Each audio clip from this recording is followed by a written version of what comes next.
예, 안녕하십니까. 제52회 조중동, 김무성, 유승민 등 자한당 의원들은 왜 박근혜 대통령을 탄핵했을까? 왜 사법부 등 관료, 기득권, 재계는 동조했을까? 조중동 자유한국당, 보수적 관료 및 사법집단, 범수구 기득권 집단은 왜 박근혜 대통령을 탄핵했을까? 기독교 재계는 왜 방관했을까? 이것은 중요한 문제입니다. 그동안 간간히 탄핵의 주범들을 언급하면서 글을 썼는데 이제는 종합적으로 정리할 필요를 느꼈습니다. 당장 공천 문제도 그렇고 탄핵의 책임에 대한 공방이 본격화될 시기에 가까워오기 때문입니다. 실제로 탄핵을 주도한 무리들은 현재 모래 속에 머리를 박은 타조 신세나 다름없습니다. 그들은 현실을 직면하기를 거부하고 있습니다. 탄핵 책임 이슈가 나오면 달아나기 바쁩니다. 궤변으로 일관하거나 아예 침묵을 하거나 다른 사람들의 탓으로 돌리고 있습니다. 주모자급들은 변명 아닌 변명을 만드느라 골머리를 쓰고 있습니다. 허세도 대단합니다. 아무렇지도 않은 척, 태연한 척, 자신이랑 상관없는 척. 몇 가지 그럴듯한 변명으로 들고 나온 것은 이 박근혜 대통령이랑 정치 이념을 달리한다는 것입니다.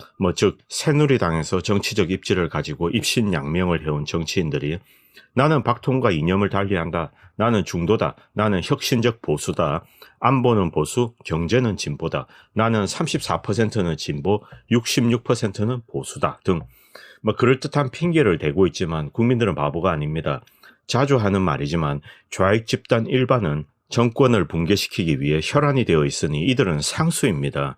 결국 변수인 보수 집단이 탄핵의 주범입니다. 실제로 박근혜 마녀 사냥을 개시했던 자인 JTBC를 선두로 조선 동아 중앙이 핵심적인 역할을 했습니다.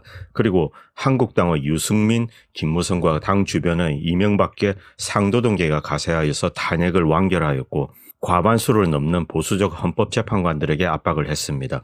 여기까지는 잘 알려진 사실입니다. 그리고 대한민국의 보수 세력의 한 축인 강남 대형 교회가 침묵하였고 사실상 동조했습니다. 관료계 일반, 사법부, 군 거의 모든 범수구 기득권 세력이 탄핵을 지지했습니다. 모든 사태를 꿰뚫어 보았던 상당수의 지혜로운 국민들의 저항과 드러나는 허위와 거짓 선동에도 불구하고 탄핵을 마무리 짓고 시시한 스캔들 수준의 이 승마 지원을 중범죄로 둔갑시켜서 구속까지 시켜서 박 대통령을 사회로부터 완전히 격리시키는 데 성공했습니다. 탄핵의 과정과 내용의 오류, 불합리성, 불법성, 위헌성은 재판에 참여했던 변호사, 언론인들에 의해서 잘 드러나고 있습니다. 그런데 아직도 사라지지 않는 의문, 왜 저들은 탄핵을 주도했을까? 이 부분에 대한 이 종합적인 정리를 마쳐야 책임의 소재를 밝히고 해결의 실마리를 찾을 수 있습니다. 저는 여기서 저들이 왜 탄핵을 했는가를 정리해 보려고 합니다. 많은 사람들이 유튜브를 통해서 이런 작업들을 부분적으로 해왔는데 종합하여 정리한다는 차원에서 이 방송을 만들었습니다. 첫 번째는 박근혜 대통령의 이 경제 정책입니다. 이전 이명박 정권에 비해 상류층의 조세 부담이 늘었습니다. 아마도 박근혜 대통령은 부친인 이 박정희 대통령이 대한민국을 이렇게 세웠다는 생각에 국가 자체, 즉 정부 부문의 살림살이 그리고 나라의 곳간을 살찌우는 것에 특별한 관심을 가졌던 것 같습니다. 세금 없는 복지를 지향하면서 재정 지출을 최소화하면서 민복을 구하는 알뜰한 국정 운영을 추구했습니다. 이런 노력 덕분에 리만 사태와 유럽 금융위기로 엉망이 된 유럽과 미국, 만성 적자 재정에 시달리는 일본 등 서구 선진국에 비해서 압도적인 재정 건전성을 가지게 되었고 세계적으로 최상위권에 속하는 나라로 올라섰습니다. 아마도 만약에 있을지도 모르는 북한 붕괴와 북한 접수에 따르는 통일 비용까지 염두에 두고 국고를 늘리는 일을 신경 쓰지 않았나 저는 추측하고 있습니다. 북한 붕괴에 대비하는 발언은 집권 시기 내내 반복되었습니다. 세율의 인상보다는 조세 정의와 탈세 방지를 통해서 이명박 정권 대비 고소득층과 자산가의 세금이 늘게 되자 이런 게 보수 정권이냐며 이 기득권층으로부터 비아냥과 조롱을 받게 되었습니다. 동시에 이 실효적인 복지 정책의 확대를 요구하는 좌익들로부터 세금 없는 복지는 거짓이라는 조롱을 받았습니다. 그러나 세율의 급격한 인상 없이 경제와 소득 성장에 따른 세수 증가에 비례하여 복지 역시 확대되어 나갔습니다. 두 번째는 당 정의 분리입니다. 여당 의회 권력의 이 행정부 개입을 최소화했습니다. 날카로운 분리를 통해서 여당 의원들의 이 부정부패를 원천적으로 차단했습니다. 그리고 이해훈, 유승민, 진영 같은 정치인들은 국고를 이용한 복지정책을 통해서 이 자신들의 정치적인 기반을 다지려고 했으나 좌절되었고, 유승민 의원의 경우 박통 당선 후 자신이 이 경제정책의 실권과 각종 국가유관 금융기관의 인사권을 가지려고 했으나 청와대에 의해서 좌절되었습니다. 이런 연유로 박 대통령에게 앙심을 품기 시작했습니다. 청와대는 유승민의 금융기관 인사 추천이나 경제정책에 개입하는 것을 원천적으로 차단했습니다. 이런 현상은 유승민에 국한된 것이 아닙니다. 박 대통령은 이 정당의 국정 개입을 최소화하였고, 청와대와 행정부 주도의 정책을 고집하여 이 떡고물을 노리던 여당 정치인들이 이 앙심을 품게 되는 계기가 되었습니다. 김무성 의원도 사실 유승민처럼 박근혜 대통령을 만든 공신임은 틀림없습니다. 이명박계의 집요한 공작과 반대를 누르고 이 세를 규합하여 선거운동을 지휘하였고, 이 박근혜 대통령을 만드는 데 큰 공을 했습니다. 그런데 당선 후 김무성 역시 이 금전적이나 선거운동을 통해 박통을 도왔던 자들을 위해 인사 추천을 했습니다. 그런데 청와대는 대부분 이를 무시했습니다. 이 부분에 대해서는 모든 사람의 의견이 조금씩 차이가 있습니다. 정치는 동지들과 함께 하는데 대통령이 되는 과정에 도운 사람들과 함께 이 권력을 나누는 것이 옳지 않는가 이렇게 반문하시는 분도 계십니다. 저도 솔직히 비슷한 생각을 가지고 있는 건 사실입니다. 하나의 정당이라도 다른 생각을 가진 사람이 존재하나 다양한 의견을 받아서 정치를 하고 인사도 배분하는 것이 옳지 않느냐 이런 반문도 타당합니다. 저 역시 이런 현실론에 기반하여서 살아온 사람입니다. 그리고 이것이 사실 가장 쉬운 길이기도 합니다. 정치는 세를 통해서 동지들을 동원해서 하는 것은 맞습니다. 이런 쉬운 길을 거부하는 박 대통령은 확실히 현존하는 정치인 그룹 자체를 불신하는 것 같습니다. 그래서인지 이 조국 사태와 같은 권력형 부패의 가능성을 이 원천적으로 차단하고 관료 계급만으로 정책을 주도하는 모델을 선택했습니다. 현실론을 이해하나 저는 이런 경우 박 대통령의 철학과 방향을 존중하고 있습니다. 그 양반은 어려운 길을 택한 겁니다. 역설적으로 박근혜 대통령이 이 권력을 나눠주기를 거부했기 때문에 이 지금의 자유한국당의 소위 보수 세력들의 목이 붙어있다고 생각할 수도 있습니다. 만약 권력을 나눠줬다면 유승민, 김무성은 조국의 프리퀄, 조국 앞에 있었던 사건이 되었을 수도 있습니다. 온갖 이권과 인사에 개입하여 이 구태에 젖은 부정부패를 만들고 정권 내내 구설수에 시달렸을 수도 있습니다. 세 번째, 도와줬던 언론의 인사를 등용하는 관례를 깼습니다. 그리고 그것을 통해서 언론의 정치 개입을 차단했습니다. 박근혜 대통령의 당선에 기여했던 보수 언론들, 특히 조선일보의 경우 이 송희영 주필이 수차례 인사 추천을 시도했으나 청와대의 거부로 좌절되었습니다. 다들 아시는 정윤회 모함을 통해 청와대를 공격했으나 우병우를 통해서 이제 대우조선 비리로 역기소되기도 했습니다. 김무성의 인척이기도 한 조선일보는 이때부터 앙심을 품고 청와대 주변을 뒤지기 시작했습니다. 네 번째는 박근혜 정권은 김영란법 도입으로 언론과 관료 계급의 적이 되었습니다. 소소하게 받아먹던 뇌물이나 이 사례의 원천을 차단하는 이 법률을 도입하여서 법조계를 포함한 일반 공무원과 언론 종사자들이 이 관례적으로 누리던 이 소소한 부정들을 금지시켜서 부수입을 차단했습니다. 이 조치로 결국 이들 그룹은 앙심을 품게 되었습니다. 다섯 번째는 세금 관련 업무의 투명성과 이 공정성을 강화하여 이 탈세를 어렵게 만들고 전반적인 세수 증가를 꾀하여 국가 재정을 탄탄하게 만들고자 했습니다.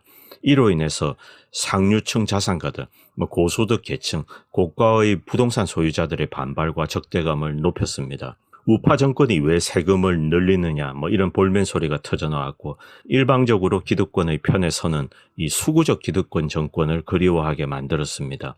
여섯 번째는 이 재벌과 경제계, 금융계 전반에 관한 문제입니다.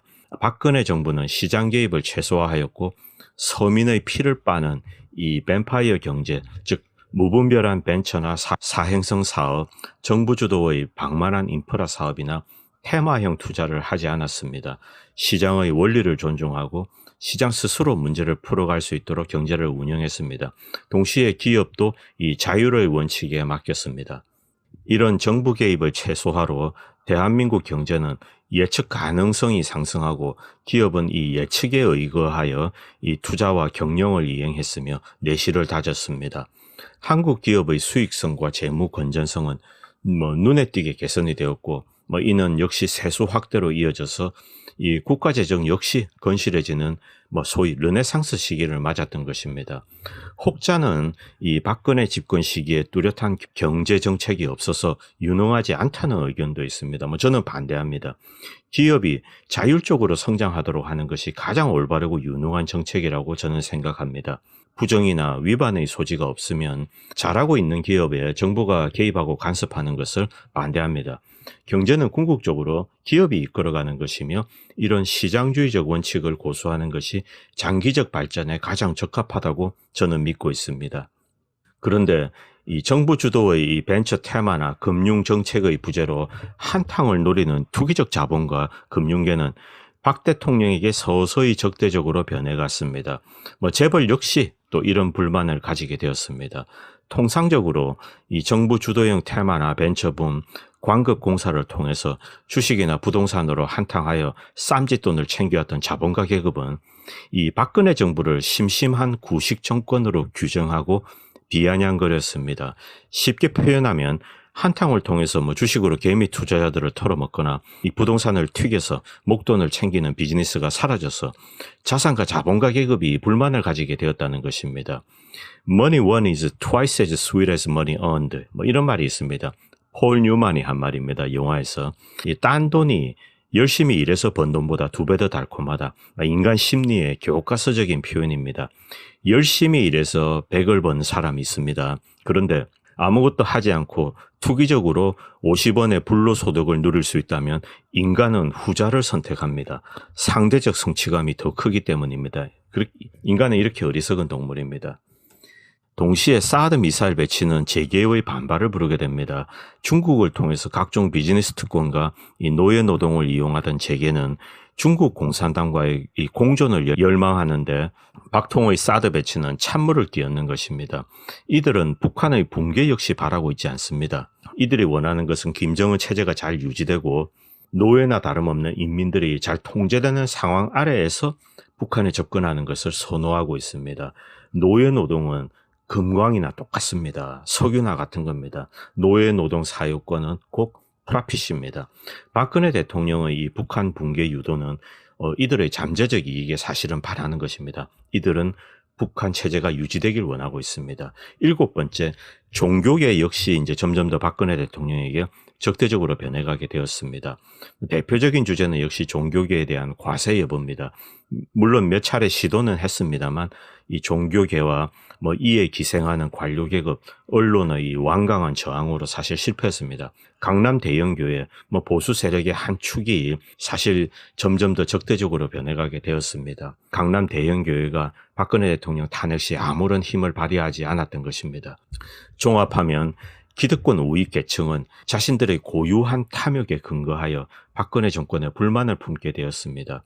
이들 수구적인 기득권 지배 계층은 새로운 형태의 이 정부 구조를 꿈꾸게 됩니다. DJ 노무현 정권의 시대는 갔다. 이제 우파의 시대가 왔는데 이것이 공고할 것인데 이 기득권의 이윤을 어떻게 하면 최대화할 것인가 이런 공리를 하게 된 것입니다. 이들은 다양한 방식으로 이 머리를 굴리게 되는데 용어와 정책이 논리적으로 맞지 않는 말잔치 정치를 한번 시도해 보기도 합니다. 안철수, 유승민 부류가 대표적인 케이스입니다. 예를 들면 유승민, 이해운류는 이 파퓰리즘을 도입하여 대중 기만적 복지를 차용하고 이를 바탕으로 이제 정치 기반의 외연을 넓히는 시도를 하게 됩니다. 소위 중도 계층을 유혹한다 이런 구실이죠. 즉 국고를 털어서 대중들에게 뿌리는 것입니다. 소위 안보는 우파, 경제는 좌파라는 거짓 선전술이 여기서 나오게 되는 것입니다. 이런 선전술을 동원하여서 대중을 끌고 뒤로는 기득권의 이익을 극대화하는 정책의 복원을 꿈꾸게 됩니다. 기성 기득권층은 사실 개구멍만 터주면 알아서 해먹기 때문에 개구멍만 만들어주면 됩니다. 마지막으로 북한, 중국, 한국 내 좌익은 정권의 전복을 추구했기 때문에 따로 설명할 필요가 없습니다.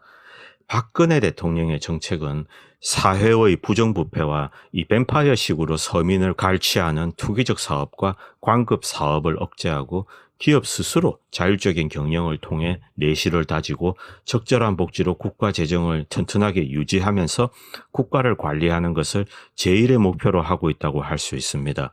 개인적인 생각이지만 박 대통령은 이 국가 자체를 튼튼하게 만드는 것에 비중을 두었다고 표현할 수 있습니다. 이런 방식은 사실 대중적인 인기와도 거리가 있으며 기득권층의 저항도 늘 뒤따르게 됩니다. 우리가 쉽게 생각할 수 있습니다. 돌이켜보면 박근혜 대통령 시대에 대한민국 경제와 국가 재정, 국방력, 국제적 인지도, 외교적 지위, 국가 브랜드, 국가적 품격 모든 면에서 역사적인 최정점에 도달했습니다. 2016년 대한민국은 프랑스를 제치고 수출의 기준으로 세계 6위에 오르는 기염을 토하기도 했습니다. 물론 이 모든 성과는 전임자들의 기여도 포함되어 있으나 금융위기 이후 이 세계적인 파퓰리즘 대세에 굴하지 않고 박 대통령은 대한민국 경제를 탈선시키지 않고 발전적인 궤도에 안착시켜서 순항하도록 만든 큰 공이 있는 것입니다. 그런데 이 그녀가 깨닫지 못한 것이 하나 있었습니다. 대한민국 수구 기득권의 탐욕이 얼마나 큰지 그것을 망각한 것입니다. 그들은 만족을 몰랐습니다. 모두가 좀 더 내놔라고 외쳤습니다. 그래서 황금알을 낳는 거의의 배를 가르기 시작한 것입니다. 자유한국당 내 정치 세력과 조중동은 새로운 정치 체제를 꿈꾸게 됩니다. 박 대통령이라는 한 사람이 자신들의 이윤을 극대화할 수 있는 개구멍을 차단하였기 때문에 이런 권력 체제 하에서는 떡고물이 없다는 것을 깨달았습니다. 흔히 유승민이 복지 확대를 추구하다가 박 대통령이랑 등을 졌다는데 진실과는 거리가 있습니다. 정권 초기 유승민은 이 자신이 정권의 1등 공신이라고 자처하면서 경제정책의 수장인 것처럼 떠버리고 경제부처나 국영 또는 유관금융기관에 인사를 추천하였습니다. 그러나 대부분 청와대 비서진에 의해서 좌절되었습니다. 본인 역시 경제부총리 자리를 노렸으나 좌절되었습니다. 그는 동시에 이 국가 재정을 이용한 복지를 주창하면서 자신의 정치적 입지를 다지려 했으나 이 역시 좌절되었습니다. 2012년경으로 다시 돌아갑시다. 미국의 금융위기는 진정되었으나 유럽에서 거대한 금융위기가 폭발하고 있었습니다. 이런 시기에는 어설프게 국가 재정을 낭비할 수 없었던 시기입니다. 그런데 천지분간을 못하고 날뛰었던 자들이 유승민, 이해운 진영입니다. 김무성 역시 정권의 1등 공신으로 선거에 도왔던 여러 인사를 추천했으나 정권의 당정 분리 태도에 좌절되었습니다. 그러자 이들은 박 대통령을 대신할 카리스마나 압도적 지지가 없는 상황이었기 때문에 소위 내각제를 꿈꾸기 시작했습니다. 문재인과 거리가 있었던 이 호남 토호 세력, 홍석현류의 잡다한 정치 세력들, 보수 언론 등은 이번 기회에 이 권력을 분할하여서 국가를 지배하는 과두 지배 체제를 꿈꾸게 됩니다. 다양한 세력을 동참시키고 권력을 나누어 국가를 지배하면서 이 자신들의 이익을 극대화할 수 있는 과두 체제, 즉 내각제를 꿈꾸게 된 것입니다. 그리고 스타급 정치인의 독주를 불가능하게 만들고 분할한 이권을 반영구적으로 상속하는 지배계급 천년 왕국을 만드는 일도 가능하다고 판단해서 내각제를 추진하게 된 것입니다. 그러나 당시 살아있던 권력이었던 박 대통령이 확고한 보수 지지 세력을 가지고 있었고 국민들 대부분이 내각제를 반대하고 이런 모든 것들이 자신들에게 큰 장애물이 되었습니다. 퇴임 후에도 우파 진영에 막강한 영향력을 행사한다면 내각제로의 개헌도 어렵고 후임도 장담할 수 없기 때문입니다. 그래서 이들은 사실상 박통의 이 영구적인 제거를 노리게 됩니다. 최순실에 관한 악성 루머를 가공하고 이 마녀 사냥을 시도한 것이 바로 이런 이유입니다.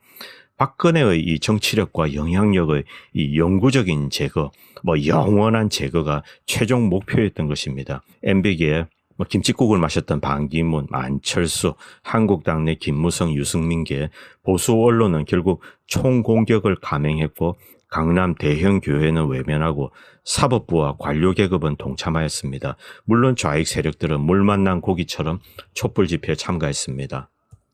이 정도가 탄핵의 주도 세력으로 볼 수 있습니다. 이런 작업을 최종적으로 승인한 자는 저는 힐러리라고 생각합니다. 사실 한국의 보수 세력이 결심을 했다 하더라도 국가적으로 이 헌정 중단 사태를 미국의 사전 승인 없이 했다고는 믿기 어렵습니다. 차기 대권을 확신했던 힐러리는 카리스마적인 영향력을 가진 박근혜라는 존재의 제거가 본인이 이 한반도를 다루는데 더 유리하다고 판단했을 것입니다. 한국의 차기 정권이 관리가 손쉬운 무리들로 구성되는 것은 힐러리에게는 사실 유리한 것입니다. 힐러리는 미국 정치인들 중에서 가장 보시하고 도미넌트한 인물입니다. 즉 지배하고 컨트롤하는 욕구가 강합니다. 나쁘게 이야기하면 지멋대로 하고 남의 말은 절대 안 듣습니다. 이해운과 나경원은 힐러리에게 몰려가서 충성을 맹세하고 승인을 득한 후 탄핵을 밀어붙였다고 보는 것이 일반적인 견해입니다. 가급적 짧게 정리해봤습니다. 다들 아시는 내용이지만 어떤 인간들이 민주주의와 대한민국의 적인지 명확히 하기 위해서 제가 만들었습니다. MB계 이재호, 김무성, 유승민, 이해운, 장제원, 권성동, 나경원, 김성태, 김용태, 이런 탄핵 주도 의원들, 헌법재판소 재판관들, 홍석현, 조중동의 데스크를 장악한 자들, 이 자들 정권 교체 후 반드시 손을 봐야 합니다. 이런 자들이 핵심 주도 세력이며 동시에 민주주의의 적으로 규정할 수 있습니다. 이들이 할 수 있는 최상의 전략, 베스트 스트래티지는 하나밖에 없습니다. 잘못을 빌고 용서를 구하는 것입니다. 그런데 아직까지 하고 있지 않습니다. 감사합니다. 다음 편에 뵙도록 하겠습니다.